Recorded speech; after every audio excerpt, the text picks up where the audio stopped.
ദഹിപൂരിയ ഗ്രാമത്തിൽ ജയദേവ് പിന്നെ ദയാറാം എന്ന പേരുള്ള രണ്ടുപേർ സമൂസ കട വെച്ച് നടത്തുകയായിരുന്നു. രണ്ടുപേരുടെ കടയും അടുത്തടുത്തായിരുന്നു ഇരുന്നത്.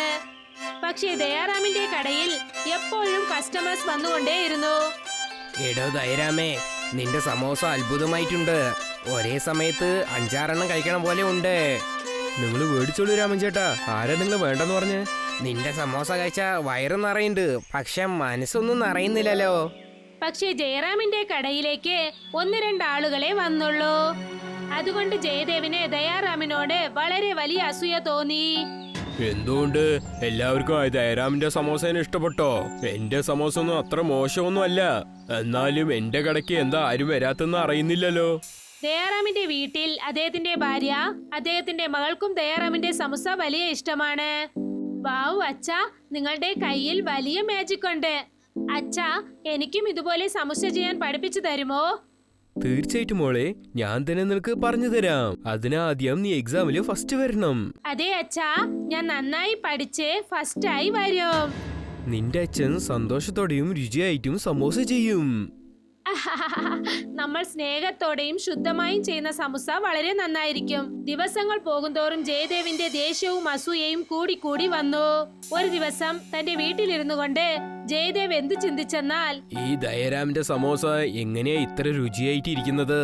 എന്റെ സമോസില് അങ്ങനെ എന്താ പ്രശ്നം? ഒരുപക്ഷെ ഇങ്ങനെ തന്നെ അവസ്ഥ പോയാൽ ഞാൻ ഭാവിയില് പിച്ചെടുക്കേണ്ട അവസ്ഥ വരുമല്ലോ. ഞാൻ പെട്ടെന്ന് എന്തെങ്കിലും ചെയ്തേ പറ്റൂ. പക്ഷേ എന്താ ചെയ്യാ? അർദ്ധരാത്രിയിൽ എല്ലാരും ഉറങ്ങിക്കൊണ്ടിരിക്കുമ്പോൾ ജയദേവ് ദയാറാമിന്റെ കടയിലേക്ക് ആർക്കും അറിയാതെ ചെന്നു. ദയാറാമിന്റെ കടയിൽ പെട്രോൾ ഒഴിച്ചു. എന്നിട്ട് തീപ്പെട്ടി ഉരച്ച് ആ കടയിൽ തീ വെച്ചു.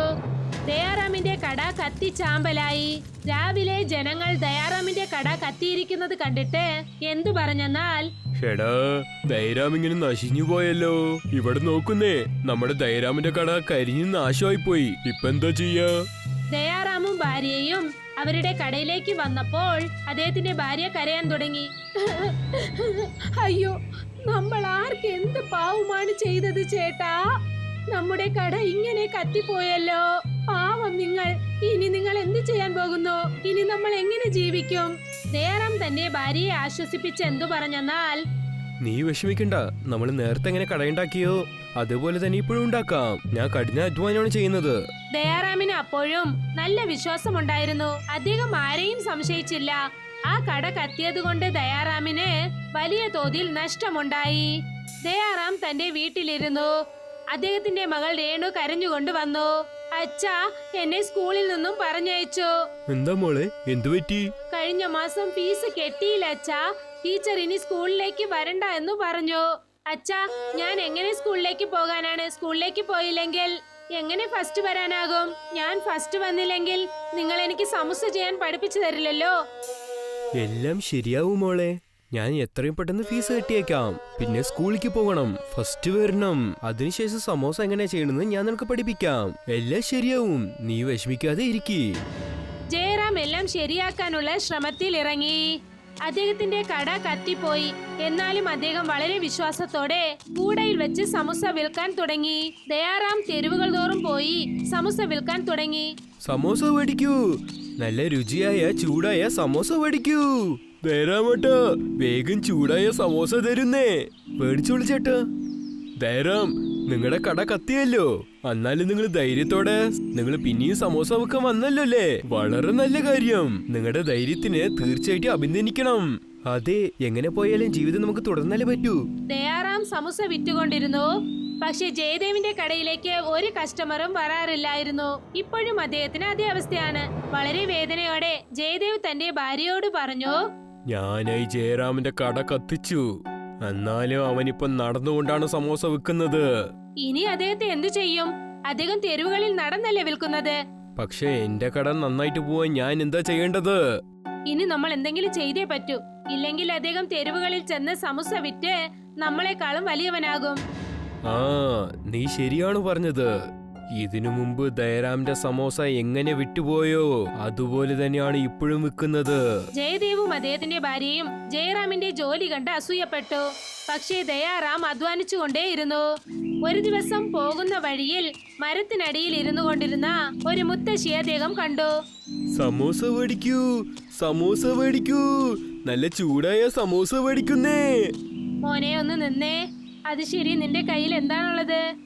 അമ്മേ, എന്റെ അടുത്ത് സമോസയുണ്ട്, നിങ്ങൾ കഴിക്കുന്നോ?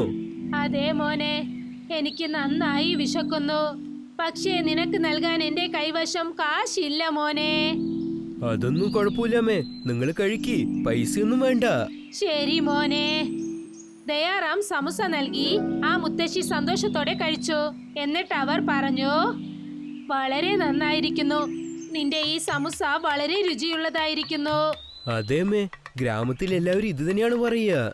അവർ പറയുന്നത് ശരിയാണ് മോനെ. നീ ഗ്രാമത്തിലെ ജനങ്ങൾക്ക് സ്നേഹത്തോടെ സമൂസ നൽകുന്നു, അതുകൊണ്ട് അവരും നിന്നോട് സ്നേഹത്തോടെ ഇരിക്കുന്നു. ശരിയമ്മേ. പക്ഷേ മോനെ, നിനക്കൊരു കാര്യം അറിയാമോ?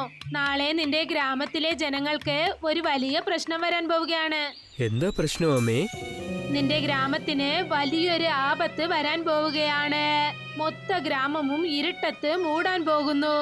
അങ്ങനെ ഒരു ഇരുട്ടായിരിക്കും, ഒന്നും തന്നെ കാണാൻ സാധിക്കില്ല. അല്ലെങ്കിലും ഗ്രാമത്തിൽ കറണ്ടിന്റെ പ്രശ്നമുണ്ട്. ജനങ്ങൾക്ക് ഇത് വലിയ പ്രശ്നമായിരിക്കും. എന്താമ്മേ, എന്താ നിങ്ങൾ ഇങ്ങനെയൊക്കെ സംസാരിക്കുന്നത്? ഇതൊക്കെ എങ്ങനെയാ നിങ്ങൾക്കറിയാ? അപ്പോഴാണ് ആ മുത്തശ്ശി യഥാർത്ഥ രൂപത്തിൽ ഒരു ദേവതയുടെ രൂപത്തിൽ വന്നത്. ദയാറാം ഇത് കണ്ടിട്ട് ആകെ ഞെട്ടിപ്പോയി. നിങ്ങൾ ആരാണ്? നിങ്ങൾ ആരാണ്? ഞാൻ ദേവതകളുടെ ലോകത്തിലുള്ള ഒരു ദേവതയാണ് ദയാറാം. നിന്റെ നല്ല മനസ്സ്, നിന്റെ അധ്വാനം കണ്ട് ഞാൻ സന്തോഷിക്കുന്നു. നീ കാശ് വാങ്ങാതെ എനിക്ക് സമൂസ നൽകി നിന്റെ നല്ല മനസ്സിനെ കാണിച്ചിരിക്കുന്നു. അതുകൊണ്ട് ഞാൻ നിന്നെ സഹായിക്കാൻ ആഗ്രഹിക്കുന്നു. പക്ഷേ നിങ്ങൾ ഗ്രഹണം കുറിച്ച് എന്തോ പറഞ്ഞല്ലോ, അത് സത്യമാണോ? അതെ ദയാറാം, അത് നേരാണ്. പക്ഷേ ഗ്രാമത്തിലെ ജനങ്ങളെ അതിൽ നിന്നും രക്ഷിക്കാൻ ഒരു ഐഡിയയുണ്ട്. എന്റെ കൂടെ വാ. ദേവത ദയാറാമിനെ തന്നോടൊപ്പം കൂട്ടിക്കൊണ്ടുപോയി. ഗ്രാമത്തിന് പുറത്തു വന്ന് ദയാറാം എന്തു കണ്ടെന്നാൽ അവിടെ ഒരു വലിയ സമസ്യയുണ്ട്. അതിന് പുറത്ത് കതകുമുണ്ട്. മാലകേ, ഇതെന്താണ്? ദയാറാം, ഇതൊരു ഗുഹയാണ്.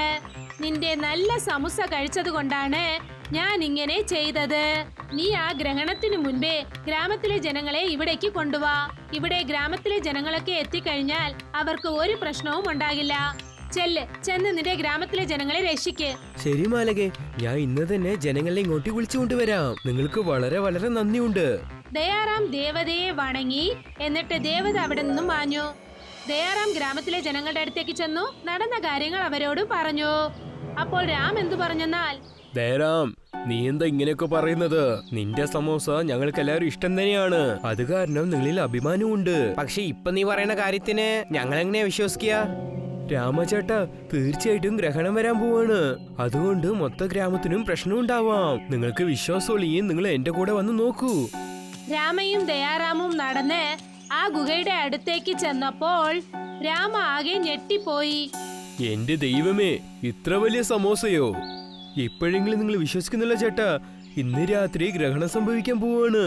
അപ്പൊ പെട്ടെന്ന് വാ ദയറാം, നമ്മൾ ഗ്രാമത്തിൽ ജനങ്ങളെ ചൊന്ന് ഇവിടേക്ക് വിളിച്ചുകൊണ്ട് വരാം. ദയറാമേ, ഇന്ന് നീ കാരണമാണ് ജനങ്ങൾ ഇവിടെ നിന്ന് രക്ഷപ്പെടാൻ പോകുന്നത്. ദയാറാം ഗ്രാമത്തിലെ ജനങ്ങളെയൊക്കെ ഒന്നിച്ചു വിളിച്ചു വരുത്തി. ജനങ്ങളൊക്കെ ഒരു സ്ഥലത്ത് കൂടി. എന്നിട്ട് എല്ലാരും ആ ഗുഹയുടെ അകത്തേക്ക് ചെന്നു.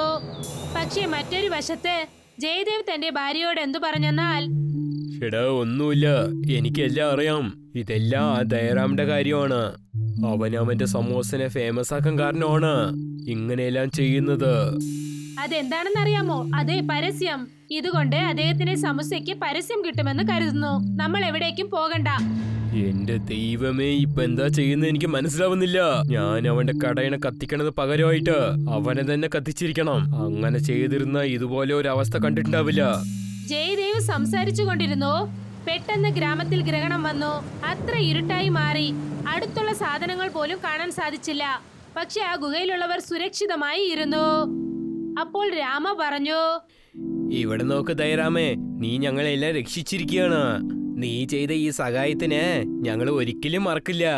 ഇതിൽ സഹായം എന്ന് പറഞ്ഞിട്ട് എന്തിരിക്കുന്നു? എല്ലാവരും സുരക്ഷിതയായിട്ടിരിക്കുന്നു. ഗ്രാമത്തിന് വേണ്ടി ഇതെങ്കിലും ചെയ്യണല്ലോ. ഇതെന്നെ എനിക്ക് വളരെ സന്തോഷമാണ്. എല്ലാരുമല്ല, ഇപ്പോഴും ജയദേവും അദ്ദേഹത്തിന്റെ ഭാര്യയും വീട്ടിലാണ്.